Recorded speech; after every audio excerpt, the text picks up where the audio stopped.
اعوذ باللہ من الشیطان الرجیم بسم اللہ الرحمن الرحیم السلام علیکم ورحمۃ اللہ وبرکاتہ یا علی علیہ السلام.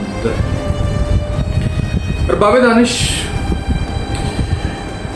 اسلام دین فطرت ہے، اس موضوع پر ہم کچھ گفتگو کرنے کی کوشش کر رہے ہیں. عزیزان، میں نے پچھلی گفتگو میں عرض کیا کہ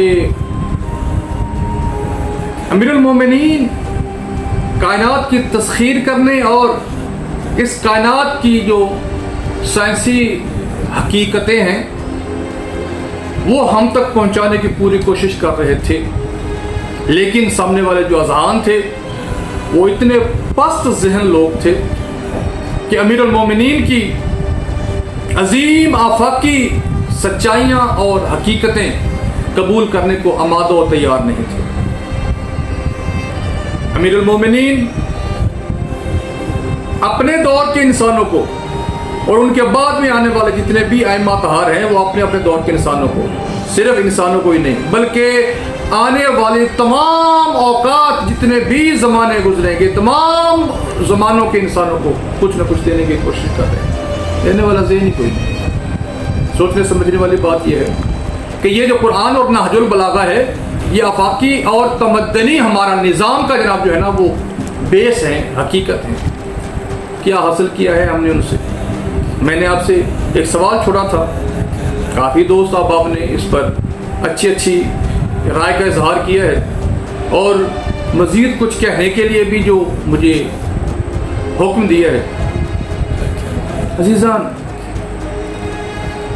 گزارش ہے کہ ایک وقت تھا جب ابابیل کنکریاں پھینک رہے تھے ابرہہ کے ہاتھی پر، اور وہ کنکری جو ہے وہ ہاتھی کے جسم سے ایسے گزر جاتی تھی کہ اس کے بعد ہاتھی جو ہے وہ بھوسے کی شکل میں آ جاتا تھا. لوگ حیران ہوتے تھے، ان کی عقل میں یہ بات ہی نہیں آتی تھی کہ یہ ایک چھوٹے سا کنکر جو ہے یہ ہاتھی کی جیسی عظیم الجثہ ایک بہت بڑی مخلوق کو بھوسا کیسے بنا سکتا ہے.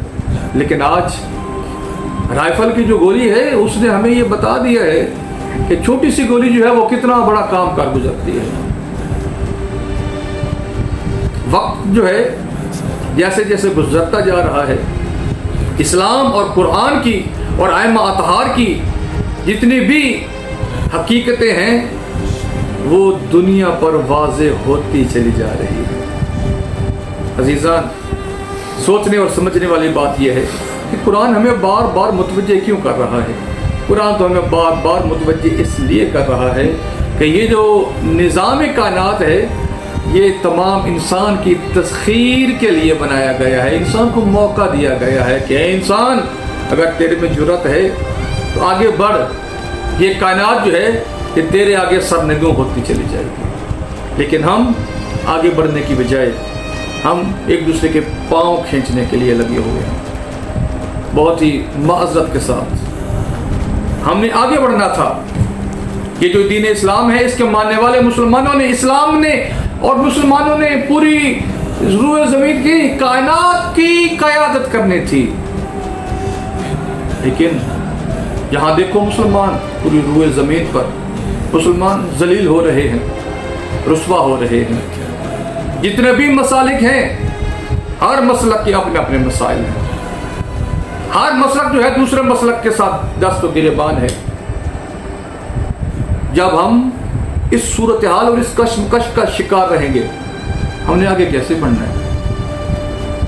ہم نے تو چاند کو تسخیر کرنا تھا، ہم نے تو کائنات کو تسخیر کرنا تھا، لیکن مسلمان آج کس مقام پر کھڑا ہے؟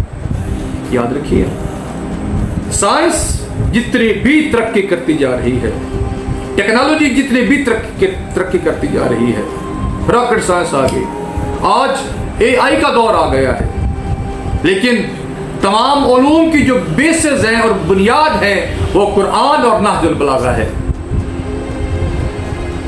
اس کی بنیاد ہمیں تب تک سمجھ نہیں آ سکتی، قرآن اور نہج البلاغہ ہمیں تب تک سمجھ نہیں آ سکتے جب تک ہم ان کے وارثان سے رجوع نہ کریں. عزیزان، ان کے وارثوں سے رجوع کیا جائے گا تو یہ اپنی میراث کی تشریح ہم تک پہنچائیں گے کہ ہم نے اس دنیا میں کیسے ترقی کرنی ہے، ہم نے آگے کیسے بڑھنا ہے۔ انشاءاللہ گفتگو کا سلسلہ جو ہے وہ جاری و ساری رہے گا۔ بہت مہربانی، سدا سلامت رہیں، مولا کائنات کے امان میں رہیں، فی امان مولا اللہ۔